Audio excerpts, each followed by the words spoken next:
I think a lot of you out there know this. I'm a gamer. I have a Twitch channel, but I've been a gamer for a long time. I've been a gamer since there were video games, from Pong to Atari to the video arcades that, I would waste my allowance on in quarters, for hours on end.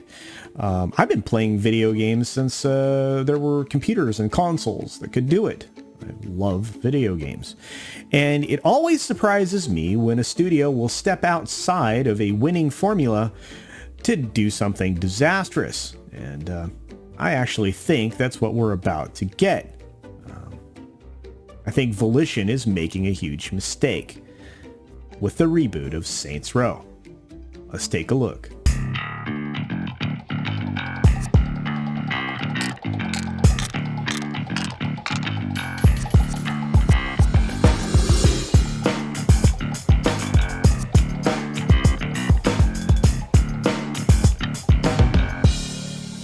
Saints Row has always leaned into the absurd, right? At a certain point in time early on, it was thought of or considered as a Grand Theft Auto clone, remake, knockoff. And it's funny because in its own way, it went very far in the other direction. It became even more and more ridiculous as time went on, and it just continued to lean into the absurdity of, crime in a specific way. Very well-written stories, narratively driven, and just a huge amount of fun gameplay. It kind of made Saints Row stand out. From 2 to 3 to 4, it got even more and more wild. And you can see why it would be difficult to continue to lean further into the absurdity. Well, there's a lot of ways to make things absurd. Or you can just continue on with the things and the game mechanics that have made your game popular. But unfortunately for us, Volition is going to be going out of its way to change the formula and give us completely different characters driven narratively by a lot of social elements that most of us find unattractive.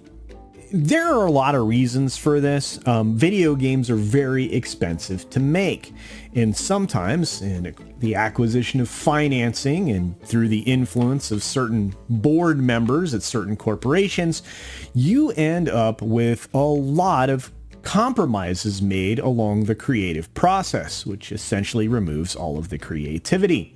It's one of the only ways that you can possibly explain what is happening to this game. Let's take a look at a gaming article from Video Games Chronicle.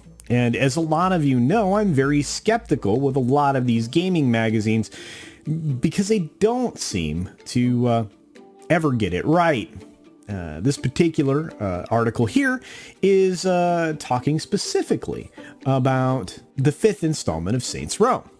With the article pulled up here now, I'm going to look at what Chris Scullion seems to think about this franchise. Let's dive deeply into it here. If there's one thing the Saints Row series is known for, it's the complete refusal to conform to the conventions expected of it. The 3rd and 4th games in particular were glorious examples of what could happen when a studio decides to do whatever the heck it feels like and make their game as ridiculous as they want without any concerns that it may be considered over the top. And again, I'm going to have to say that this game has been that way since the very beginning, so it's not like this is new territory, but I'll go on. The problem is that when your last game, the excellent Saints Row 4, literally has players controlling the President of the United States as they save the world from an alien invasion, where can you go from there? Developer Volition's answer is one that has divided the fans of the series. It's taking the series back to its roots, dialing the crazy down just a bit, in favor of an originals starting from the bottom storyline. Now, there are major things that are being stated here that are only partly true in this article. This new Saints Row doesn't have any number for a reason. This isn't Saints Row 5. It's an attempt to stop, take a breather, and completely reboot the series, starting all over again with a new set of protagonists, and focusing again on building up a criminal empire from scratch. Now, if that were actually what was being done, nobody would actually care. But I'll go on. That's not to say that the player isn't the boss. Of course it's the boss.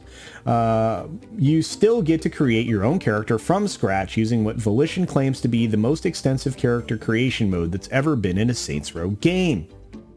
I wonder if it'll mimic Cyberpunk 2077 or similar, all the way down to the genitalia. I guess we'll have to see.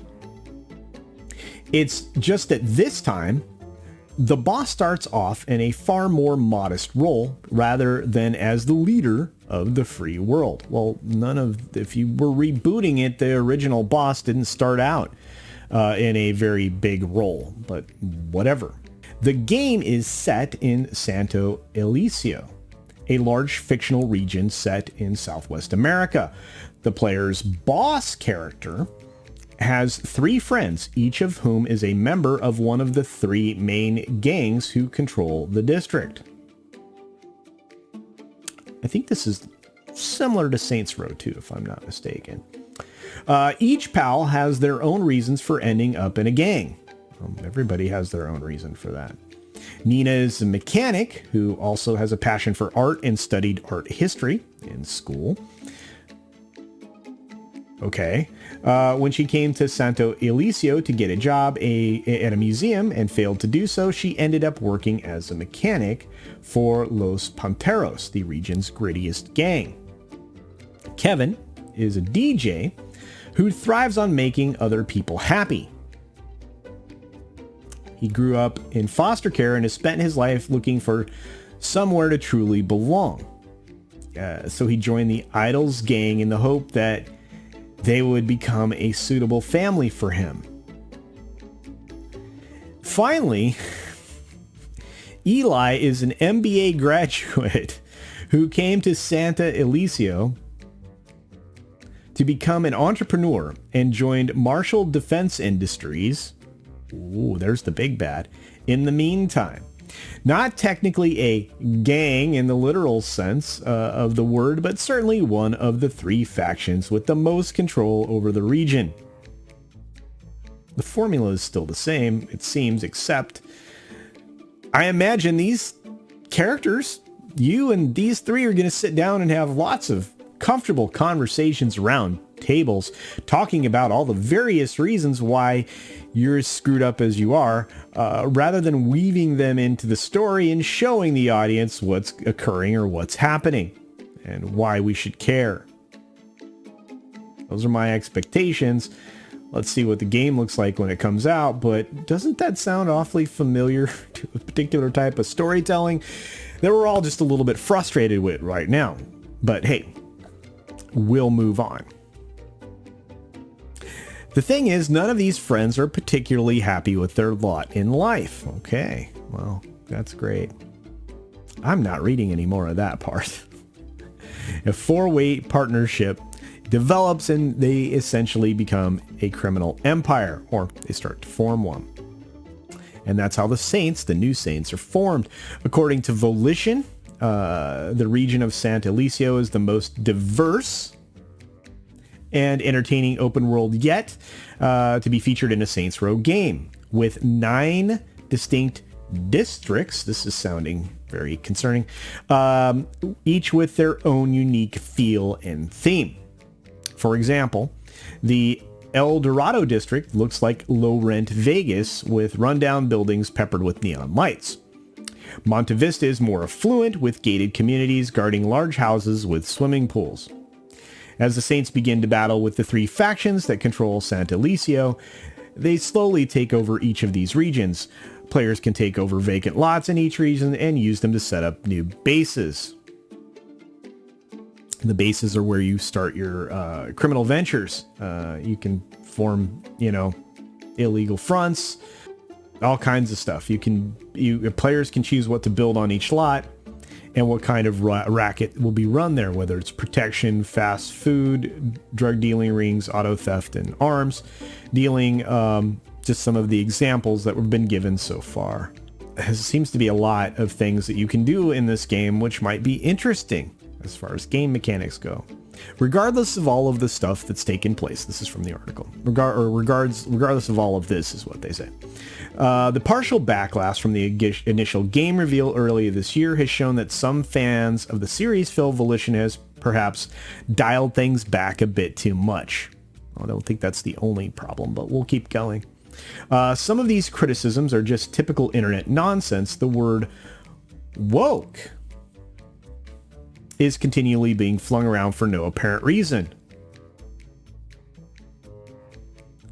Wow, how disingenuous can you be, Gaming Mag? But there can be no denying that on the surface level, at least, some of the series' now trademark zaniness has been diluted. Well, there you go. Again, I can understand you didn't want to step it up. You can certainly still have it, but it is what it is. In a sense, though, by making this move, Volition is doing exactly what made this series so successful in the first place. It's doing its own thing and refusing to listen to anyone.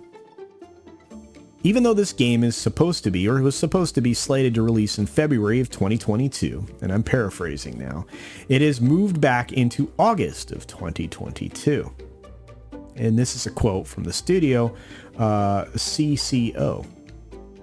Rest assured, there will not be any changes to the story or characters or anything we've lovingly imagined over the last few years and already shared with you. He said this in response to the delay. So they're just going to lean into this stuff that people are reacting negatively to. Considering that defying convention has been the series' modus operandi for some time now, it could be argued that by doing a complete 180 and focusing on a pared back, less observed adventure, Volition is doing just that, delivering something that nobody, in particular the fan base, was expecting. Perhaps many of the people in the fan base want. That's me adding a little bit there. From what we've seen of it at this stage, it looks like the new Saints Row has the potential to deliver a large, entertaining open world adventure. It just remains to be seen how much of its fan base is willing to put its trust in Volition. My trust is failing. I don't know, guys. I'm one of those people when I think about video games and I think about the things that I find most entertaining. What I don't find is modern day sensibilities, which is actually just fancy buzzwords for saying woke bologna sausage in my stuff. I don't like it. I think I've been clear about that, and many of us are probably feeling the same way.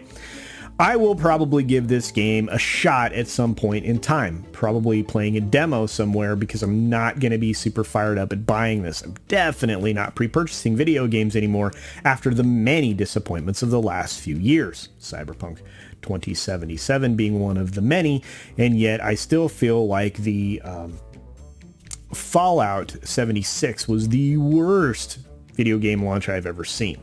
I would hate to think anybody would disagree with that, but hey, if you're interested in this game, that's great. I'm really not. I hope it's good because I've loved Saints Row since it came out.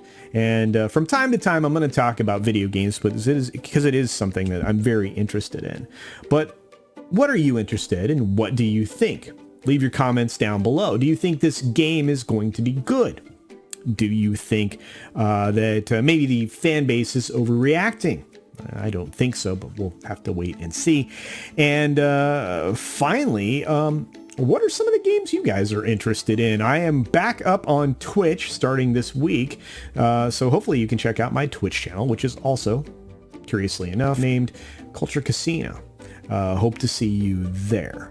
With that being said, support other independent creators here on the platform. They absolutely need it. They deserve it. And it helps us break down the corporate content creator bias that exists here on this platform and some others. So let's get to it, shall we? And I'll end the video the same way that I always do. Be sure to take care of yourself. Take care of others. Wash your hands, of course, because it's good hygiene. And until next time, bye. Thanks for visiting today. Be sure you're subscribed and hit that for alerts. Yay! Of course, like and share all of the videos that you can, as it helps with the algorithm. Have a great day.